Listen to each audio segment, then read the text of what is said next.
गर्मी में गरीब बहू की ठंडी, अमीर बहू की गरम रसोई। सविता हाथ में आरती की थाली लेकर अपनी दोनों बहुओं किरण और सुमन की आरती उतारती है, जिसके बाद वो दोनों एक साथ कलश गिराकर घर के अंदर अपने कदम रखती हैं।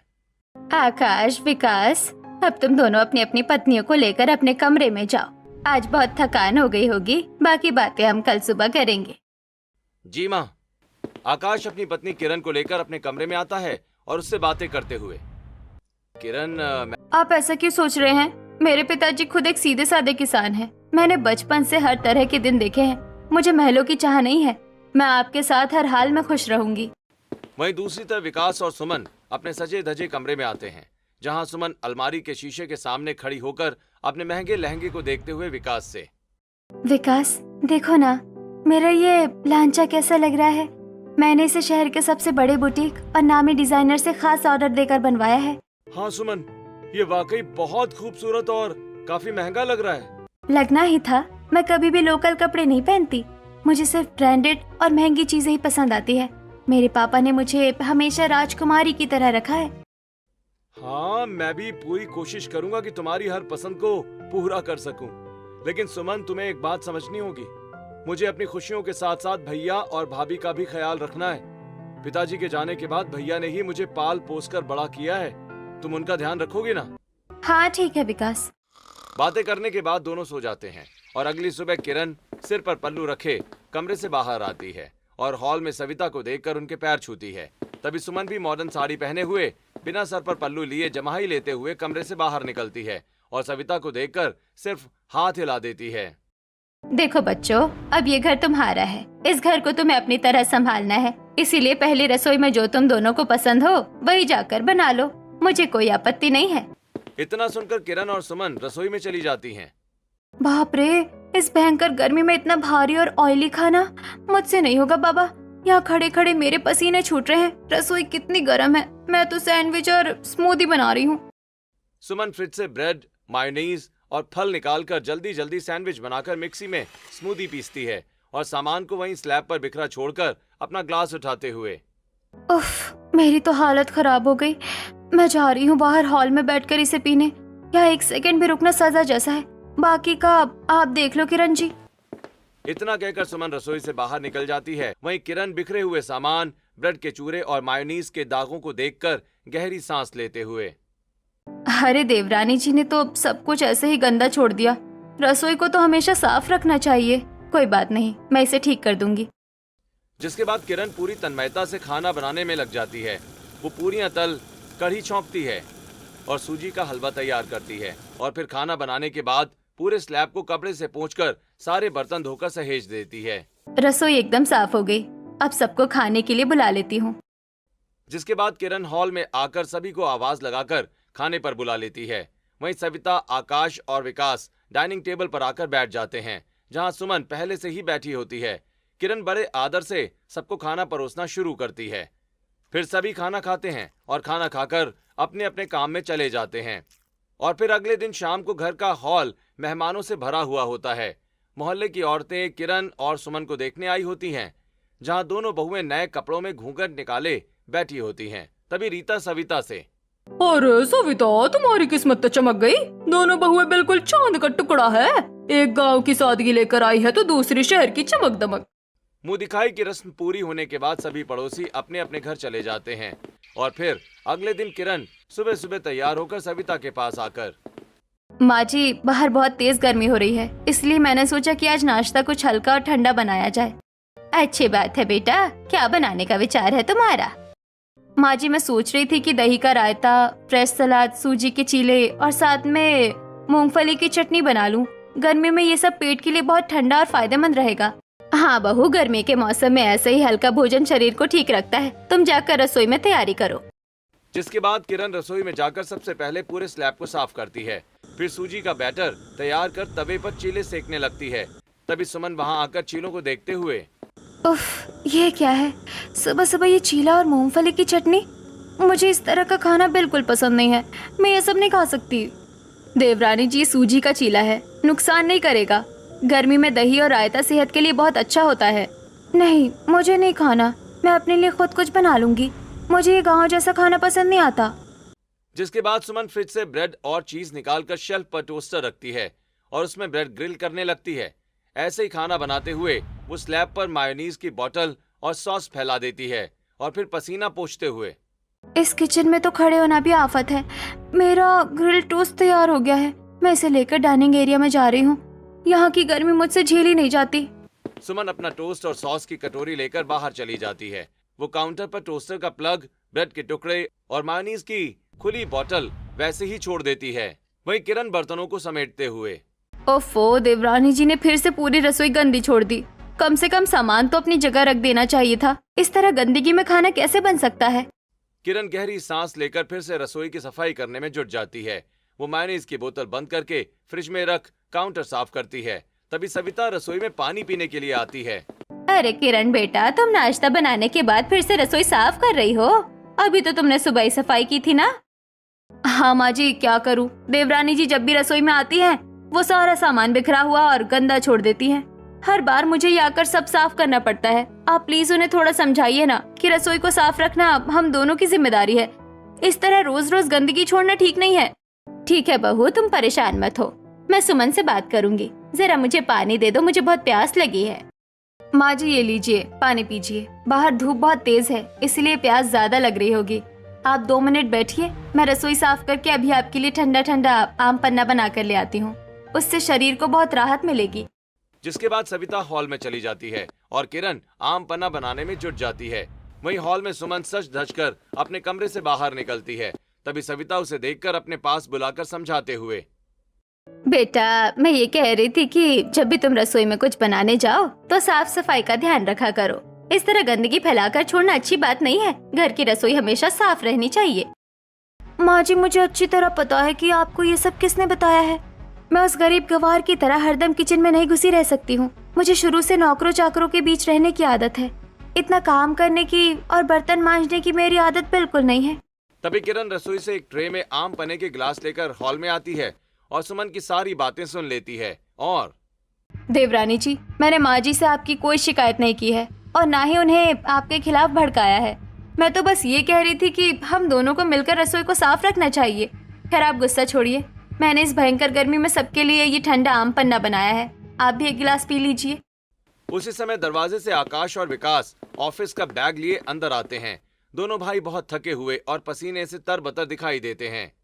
अरे वाह, घर में कदम रखते ही इतनी अच्छी खुशबू आ रही है। भाभी, आपने आज क्या खास बनाया है? देवर जी, बाहर बहुत गर्मी है, इसलिए मैंने आप सबके लिए ठंडा ठंडा आम पन्ना बनाया है।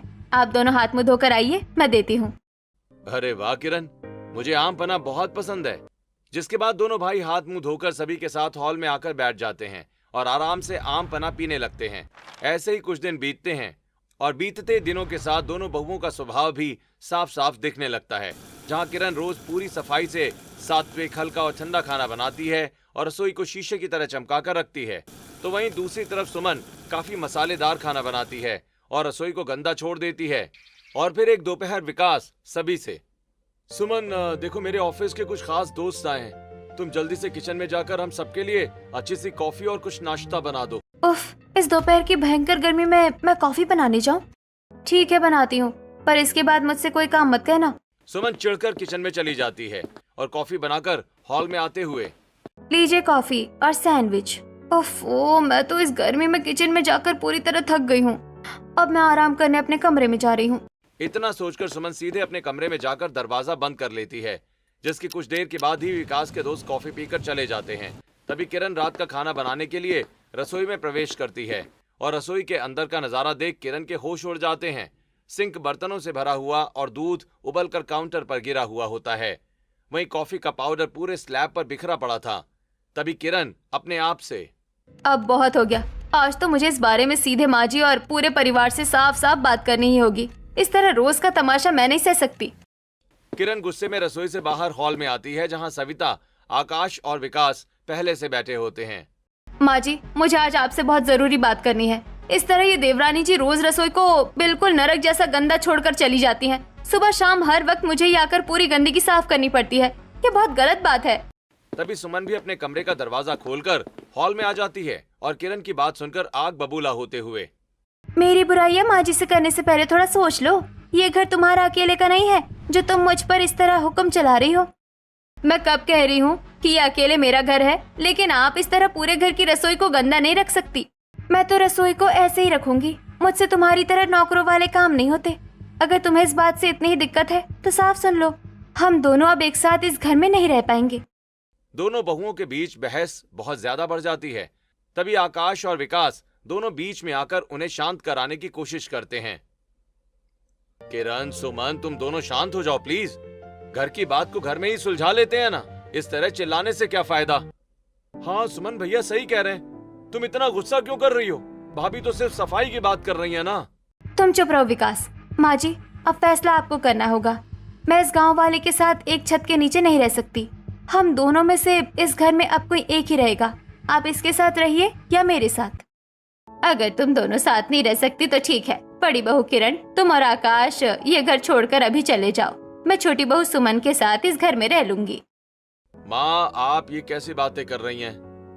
आप हम दोनों सगे भाइयों को सिर्फ एक मामूली बात पर अलग करना चाहती हैं। मैं आपको छोड़कर कहीं नहीं जाऊंगा।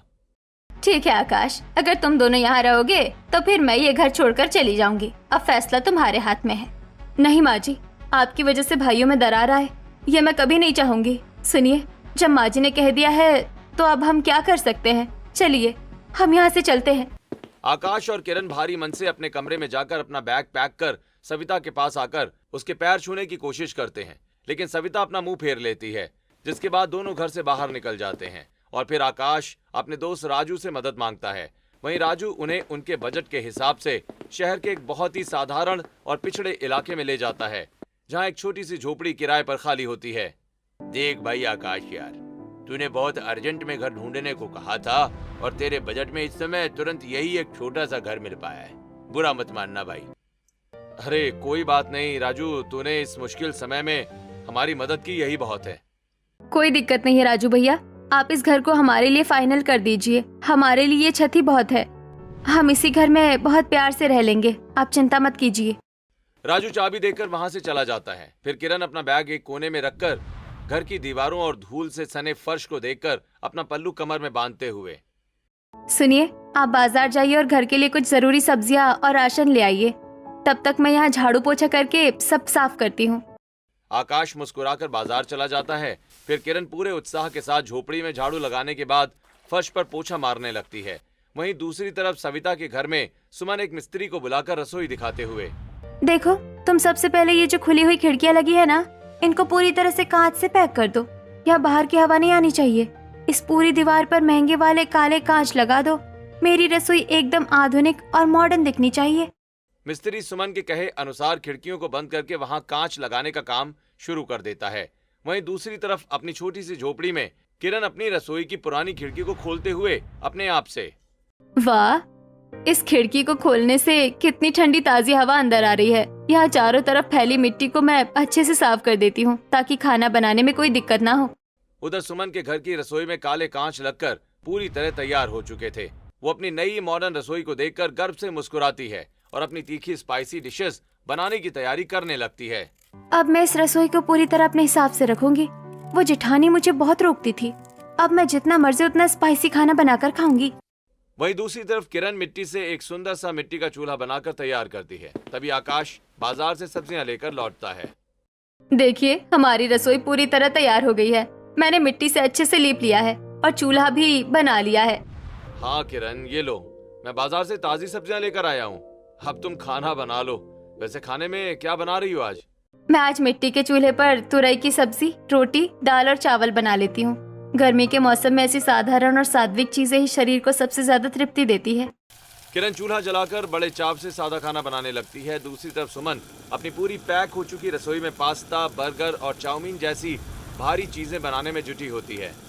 आज तो मैं बिल्कुल मॉडर्न और वेस्टर्न खाना बनाऊंगी।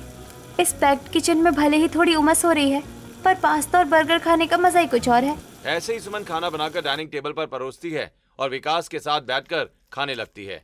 तभी सविता वहां आकर टेबल पर रखी चीजें देखकर हैरान होते हुए, अरे, तुम दोनों ने खाना भी निकाल लिया और खाना शुरू भी कर दिया। मुझसे एक बार पूछा तक नहीं। मुझे तो पता भी नहीं था कि भोजन बन चुका है। ओफो माँ जी, खाना तो भूख लगने पर खाना चाहिए, किसी से पूछने पर नहीं।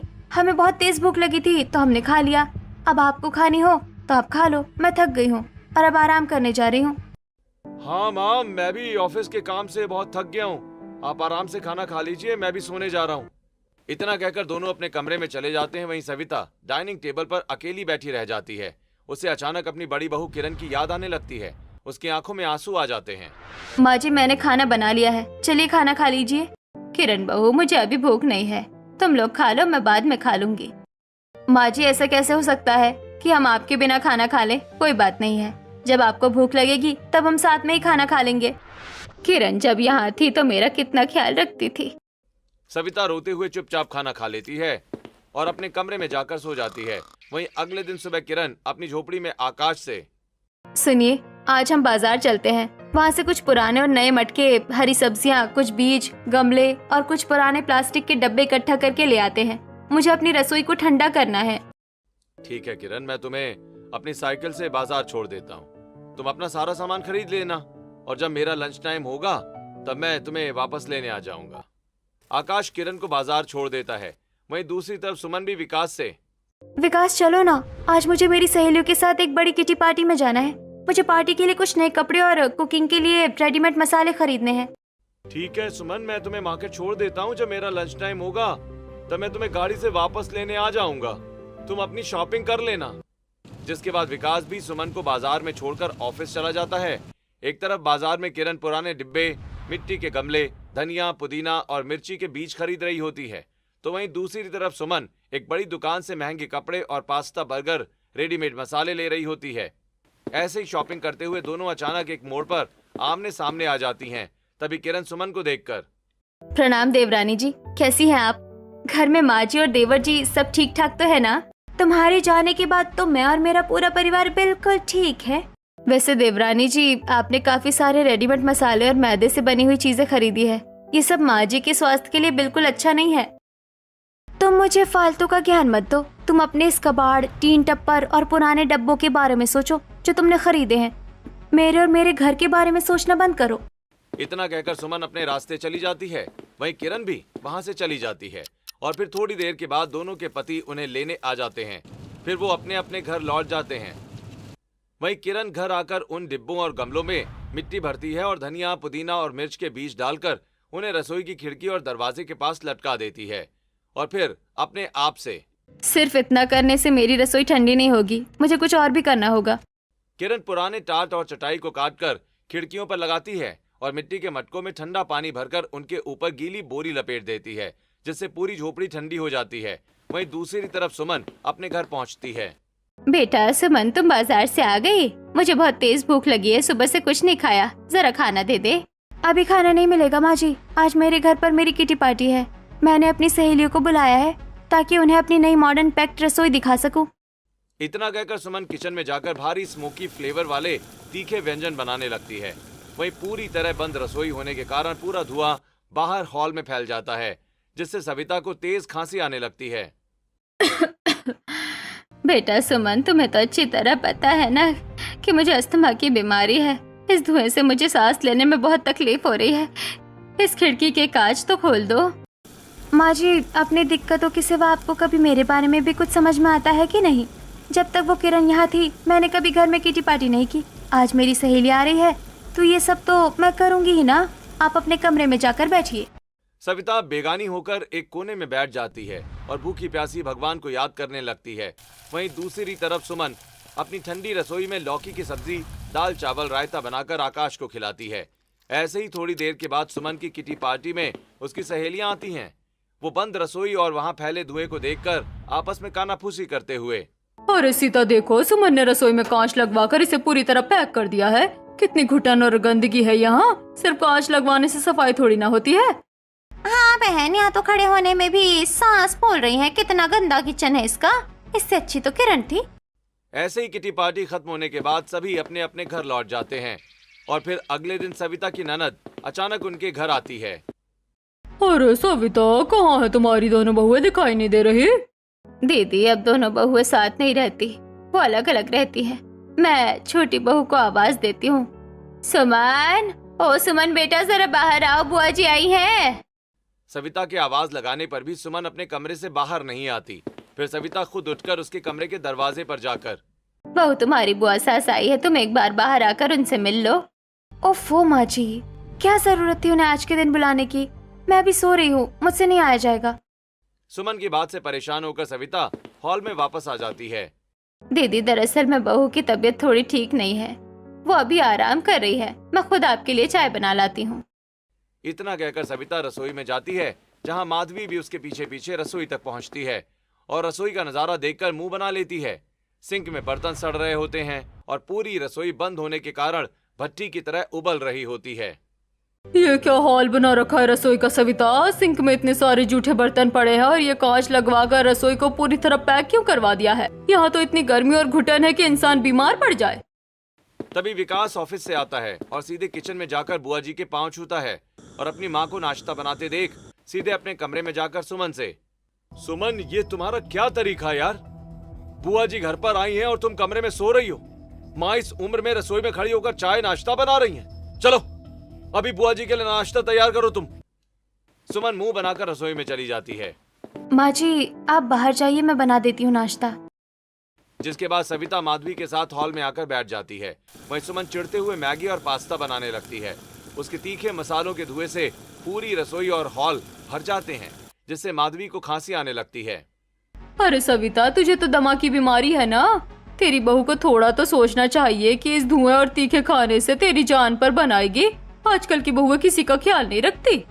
तभी सुमन हॉल में नाश्ता लेकर आते हुए, लीजिए बुआ जी, मैंने आप सबके लिए ये मैगी और पास्ता बनाया है, खा लीजिए, मैं जा रही हूँ।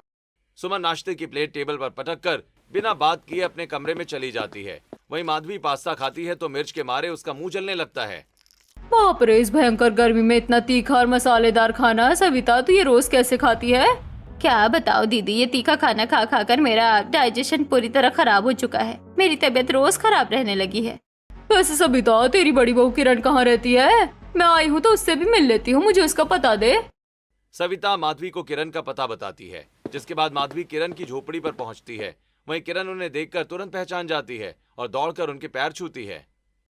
अरे बुआ जी, आप यहाँ आइए, बैठिए, मैं आपके लिए अभी ठंडा नाश्ता और शरबत तैयार करती हूँ। किरण बुआ सास को चटाई पर बिठाकर मटके का ठंडा पानी पिलाती है और नाश्ते में पोहा, ठंडी लस्सी, रायता और ककड़ी सलाद काटकर बड़े प्यार से परोसती है। वाह किरण बेटा, इस छोटे से घर में इतनी ठंडी हवा और इतना सुकून। मुझे तो यहाँ आकर असीम आनंद मिल गया। तुमने तो अपनी रसोई को पुदीने और धनिये के पौधों से बिल्कुल प्राकृतिक और जन्नत जैसा बना दिया है। बुआ जी, मैं माँ जी को बहुत याद करती हूँ। मेरा उनसे मिलने का बहुत मन करता है, पर मैं क्या करूँ? अगर मैं वहाँ जाऊंगी तो माँ जी मुझ पर गुस्सा करेंगी, इसीलिए मैं नहीं जाती। माँ जी कैसी हैं बुआ जी? वो ठीक नहीं है बेटा। खैर अब हम चलते हैं, अपना ख्याल रखना। किरण बुआ सास को विदा करते समय अपनी रसोई से ताजा धनिया और पुदीना तोड़कर उनके हाथ में दे देती है। जिसके बाद अगले दिन माधवी सीधे सविता को फोन लगाकर, सविता, तूने अपने घर से साक्षात लक्ष्मी को बाहर निकाल दिया। तेरी बड़ी बहू किरण ने उस छोटी सी झोपड़ी को भी अपनी समझदारी से जन्नत बना दिया है। वहाँ इतनी ठंडक और सुकून है कि जीवन तर जाए। और तेरी छोटी बहू ने तेरा क्या हाल कर दिया है। कभी आईने में अपना मुंह देखा है? तू दमा की मरीज है, फिर भी वो तुझे जहर जैसा तीखा खाना खिलाती है। बातें करने के बाद सविता फोन काट देती है। सविता को अपनी गलती का एहसास होता है और अगले दिन वो चुपचाप किरण की झोपड़ी पहुंच जाती है, जहां किरण सविता को दरवाजे पर देखकर चौंकते हुए, अरे माँ जी, आप मेरे तो भाग्य ही खुल गए जो आप खुद मुझसे मिलने आई। आइए माँ जी, अंदर बैठिए। आपको देखकर लग रहा है कि आपको बहुत तेज भूख लगी है। हे ईश्वर, मेरी ये बहू मेरे बिना कहे मुझे कितनी अच्छी तरह जानती है और मैंने इसके साथ क्या किया।